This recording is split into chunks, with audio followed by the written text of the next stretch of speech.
Well, hello there. I'm Lexi, and this is the Prodigal's Purpose podcast. Today, I thought it'd be a great idea to do some Lexi Lexio, where we dive back into our Bibles with a beautiful story that I would say definitely calls me out. So I thought maybe you would like to be called out as well.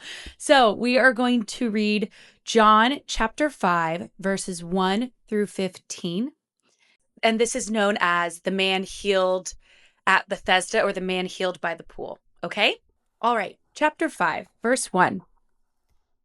After this, there was a feast of the Jews, and Jesus went up to Jerusalem.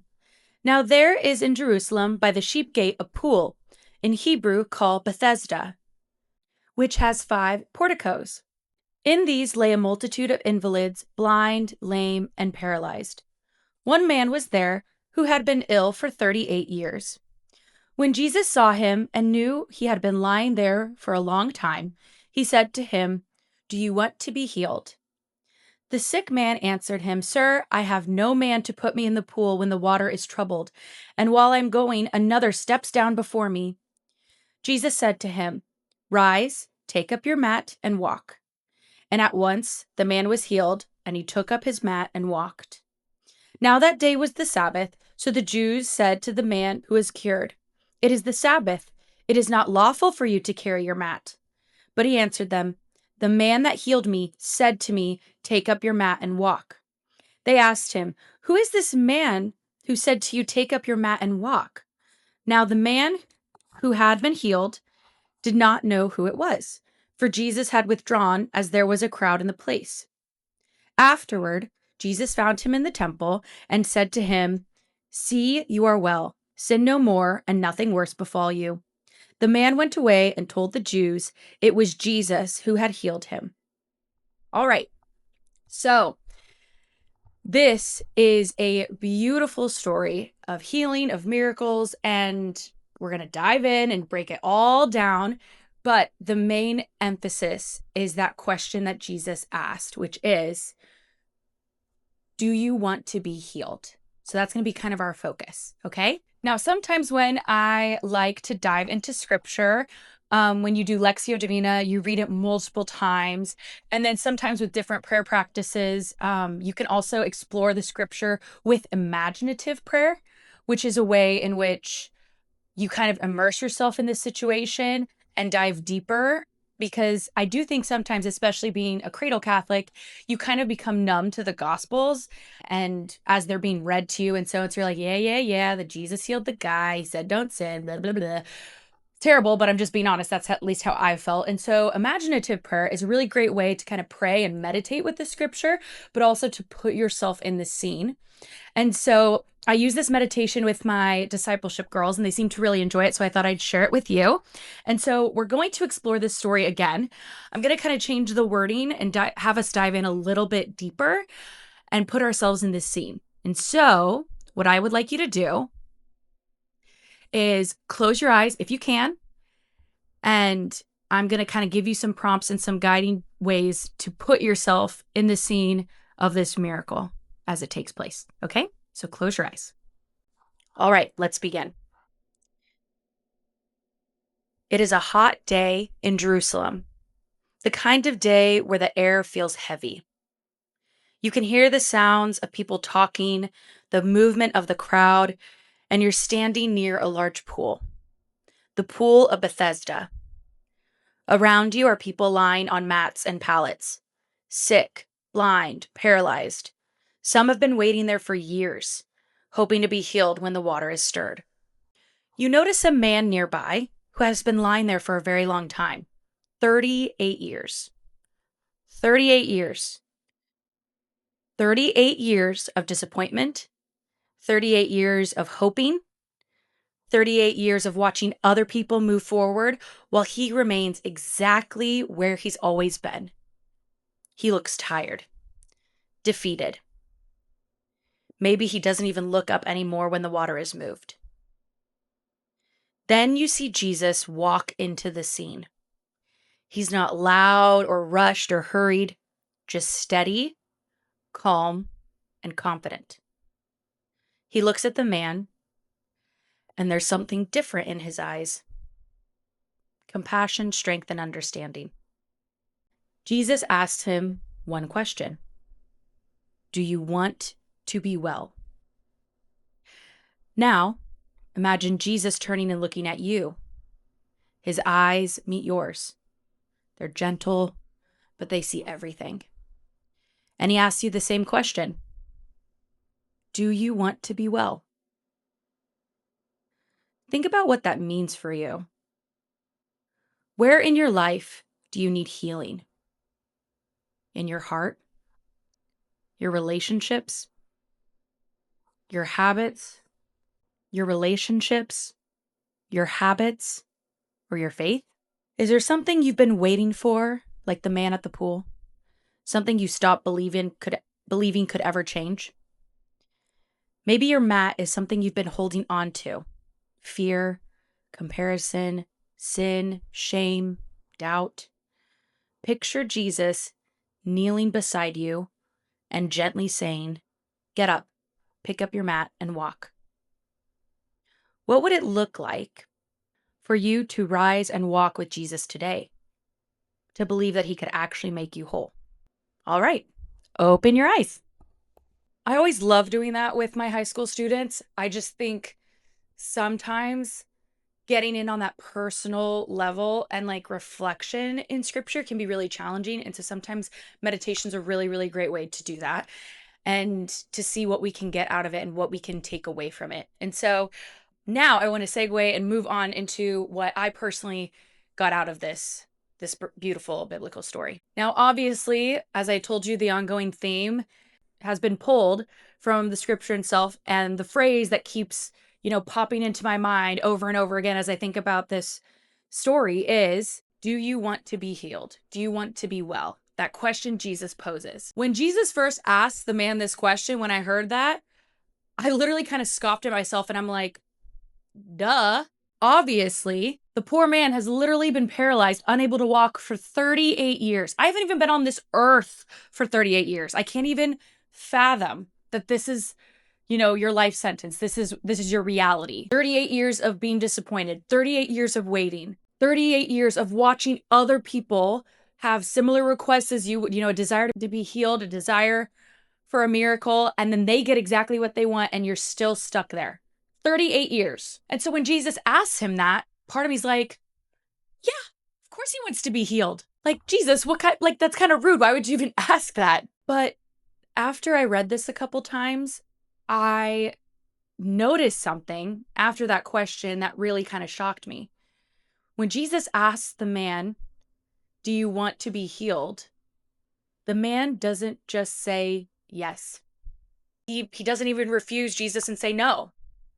Instead, he immediately goes into explaining the situation and the circumstance to Jesus. He goes straight for kind of justifying and explaining why he hasn't been healed in so long. The thing he says is he points out to his situation. He says, "Sir, no one puts me into the pool before it gets filled." And when I realized this, that is when I truly identified with him. And I honestly felt a little called out. I'm going to be honest. I felt a little called out. I did. Because how often do I do the exact same thing? When I get to a vulnerable place, when I ask Jesus for healing, and he responds and says, "Okay, are you ready for it?" Instead of answering to him, "Yes, Lord, like I want this, I need this," I start explaining my circumstances to him, which he already knows and which, no offense, aren't even relevant to what he can do for me. I just go straight for my excuses. Jesus, I've been praying for years and this has never happened. Jesus, this is an addiction or a struggle that I can't seem to let go. Jesus, I don't want to get up my hopes up again that this will actually work out for me because the last 4 times it didn't. Jesus, I know what I have to do or what I need to do, and I don't want to change. I don't want to do it. And I think the big piece of it is all trust. It's about every place in our lives where we have been convinced over time that nothing will ever change it. We've given up. It's about the wounds we've carried for so long that we stop believing healing was ever possible. It's about the fears, sins, identities, all of these struggles in our life that now we're like comfortable living with as who we are. And so obviously that man in the story is us. And maybe that's why the gospel hits so hard, because Jesus isn't just speaking to a paralyzed man 2,000 years ago. He's speaking directly to us. He's stepping into our suffering. He's stepping into our excuses. He's stepping into the places where we've lost all hope. And he's asking the same question. Do you want to be healed? Because the miracle in this story isn't simply that this guy can now walk. The miracle is that Jesus enters into our suffering, restores our dignity, calls us to a new life, and reminds us who we truly are. And that's what Jesus is trying to do with everybody. And so when we did that imaginative prayer, we talked about the mat, right? Like, what is our symbolic mat? After Jesus heals him, why does he tell the guy to pick up his mat and walk? Why not just leave it there? Like, obviously the dude doesn't need the mat anymore. He's not going to be laying by the pool for 38 more years. He can now walk. He's free. Why not just simply heal him, say, peace, buddy, and have him head out? Why do you want him to pick that up? But I think it means more than just some woven fabric that was used as a bed for all those years that he suffered. For 38 years, that mat to that man was his whole world. It held his limitations, his disappointments, his unanswered prayers, his excuses, his identity. For 38 years, every morning began on that mat and every night ended on that mat. At some point, the mat stopped being something that this guy carried, and it was something that carried him. And I wonder if that happens to us. I wonder if there are things we have been carrying for so long that we forget who we are when we no longer have them. Maybe it's a wound, maybe it's trauma, maybe it's shame, maybe it's fear. Maybe it's the story you keep telling yourself about your life. The story that says, that's just who I am, or this is how it's always going to be. But if I'm honest, I think one of the most dangerous things that can happen when we suffer, that can happen to us spiritually, is not that we suffer, because that's inevitable, but it's that we begin to identify ourselves with that suffering. We stop saying, I'm going through this. This is a difficult season. I'm carrying this. And instead we just say, this is who I am. And I've been there. The wound becomes our whole identity. The struggle becomes our identity. The failure becomes our identity. And suddenly we can't imagine who we are without that wound, without that thing that keeps hurting us. But maybe that's why Jesus tells him to pick up his mat, because now that mat no longer gets to define him. That mat no longer gets to tell him who he is. That mat no longer gets the final word. Jesus does. And maybe that's the real question behind this gospel, is not what is your mat, but maybe more so it's what have you allowed to become your identity that Jesus is challenging you to leave behind? Because Jesus is not merely here just to kind of improve this man's life, help him coast for a couple more years. He came to restore him, to remind him who he was before those 38 years stuck by that pool. And I think that's what Jesus wants for us as well. Now, the teacher in me is a nerd, and so the historical significance is also really beautiful and cool. And there's a lot of prefigurement and historical ties. And so I do want to pause from the takeaway piece of it and just get a little bit of a mini history lesson as to what in the world is actually going on, because there are a lot of weird phrases or things that are emphasized in this story that I'm like, why, or who cares, or what is it? And so really quick, a nice little history lesson about this. Okay, so first off, to set the scene for this, it's Bethesda, right? It's that pool. It's that pool that he's next to. And so one of the details I love about this gospel is that John specifically names the pool of Bethesda. For many years, people even questioned if this pool actually existed because there was no archaeological evidence to prove that it did. But eventually, excavations do in fact uncover the exact pool that John is describing. And I love that this is a real place and a real location, and we have evidence and proof behind it, because it reminds us that these stories and these miracles are not myths. They are not happy little fairy tales once upon a time. These are real places.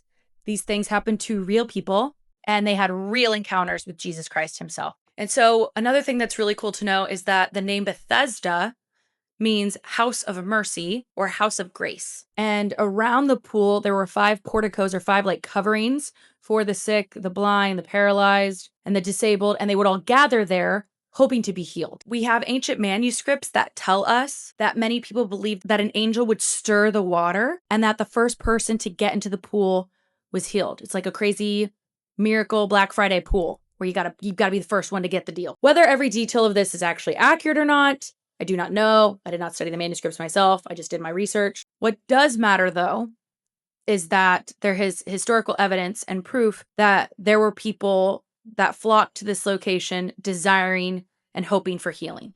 And they believe that their healing was actually possible. Now, what strikes me as irony is the fact that for 38 years, this poor guy kept looking at the pool and focusing on the pool to provide him his healing day after day, year after year. But yet the healing doesn't even come from the pool.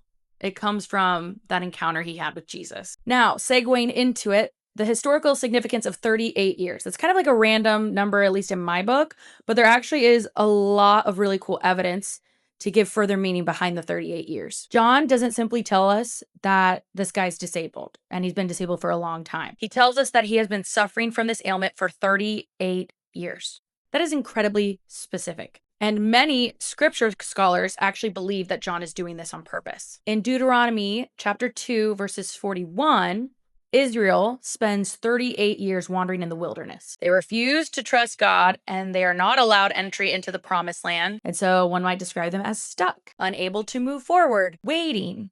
And in a way, this man is very symbolic to that similar state of waiting that Israel had struggled with too. And honestly, I think it's a great symbol for our own struggles that we might face. Maybe we've never been unable to physically walk, but most of us know what it feels like to be stuck. I definitely do. Stuck in a sin, stuck in a phase of life, stuck in anxiety, stuck in disappointment, just on and on and on. And so this man isn't just one man, but he really does represent everyone who has ever looked at their life and wondered if it would ever change. So another point, why does Jesus approach him? Like, of all the people that need healing, why does Jesus go for him? This is easily one of my favorite details of this entire story, is that the man never asked Jesus to heal him. Now think about that for a second. He's not crying out. He's not chasing Jesus down. He doesn't even seem to understand who Jesus is. And even after he's healed, people are like, who healed you? He's like, I don't know. But it's Jesus who saw him first. And it's Jesus who noticed him and who walks over to him. And it's Jesus who initiates that conversation. And I think that's just a beautiful image of grace, because it reminds us that God's love always comes first. Before we seek him, he seeks us. Before we know how to pray, he moves toward us. Before we even realize that we need him, he's already present. And so the healing begins because Jesus enters in to the man's suffering, not because this man found favor with God or this man earned his attention. None of that. It was all Jesus. Now, there is this beautiful testimony I want to share. It's not my own, but there's a really popular comedian named Theo Vaughn. He's hilarious. And I really love this comedian because he's also, yes, he's silly. Yes, he's crazy. He definitely says some outlandish and slightly inappropriate things. But this man is also very, very genuine and open that he is exploring his spirituality and his faith journey. And he has been kind of taking a dive into Christianity. He's been going to church. He's been reading the scripture.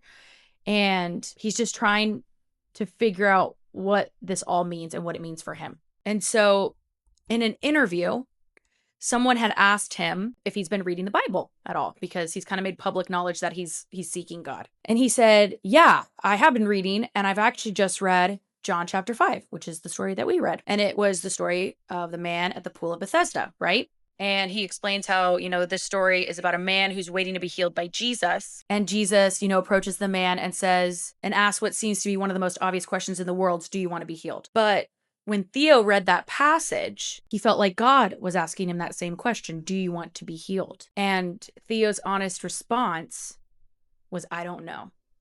And in the interview, Theo starts getting really emotional when he tries to explain, why he would respond to God that way. But it's because he says that he knows enough to realize that if God heals him, he has to change. If God heals him, he has to change. And then he said something that really struck me in my heart. He says, I don't think I actually want to change. And isn't that true. Like, I think sometimes Jesus asks us that same question that he asked the man at the pool of Bethesda, do you want to be healed? And our immediate response is like, duh, of course. But if we're honest with ourselves, it's never that simple, because healing changes things like forever.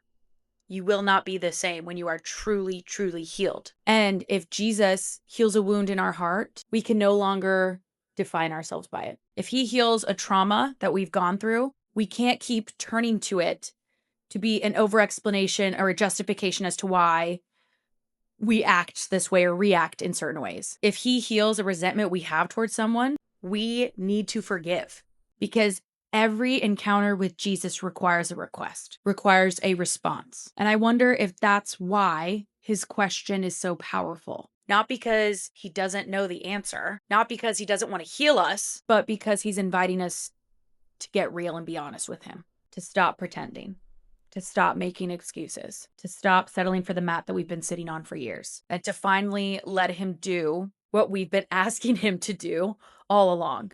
And so as we leave today's episode, maybe we leave not with an answer, but more so with a question only you and Jesus can answer. Do you want to be healed? Not someday, not when your circumstances change, not when you finally feel ready, but today. Do you want to be healed? Because the beautiful thing about this gospel is Jesus does not wait for the man to crawl into the water. Jesus goes straight after him. He sees him. He knows how long he's been suffering, and he asks the question anyway. So my challenge for you is to spend some time this week in scripture. Place yourself in that story, sit by that pool again, and listen to Jesus ask that question. As he asks that question, pay attention to what stirs up in your heart. I mean, also you could bring it to prayer or adoration and just simply ask Jesus, what am I afraid of? Jesus, what am I afraid will happen if you heal me?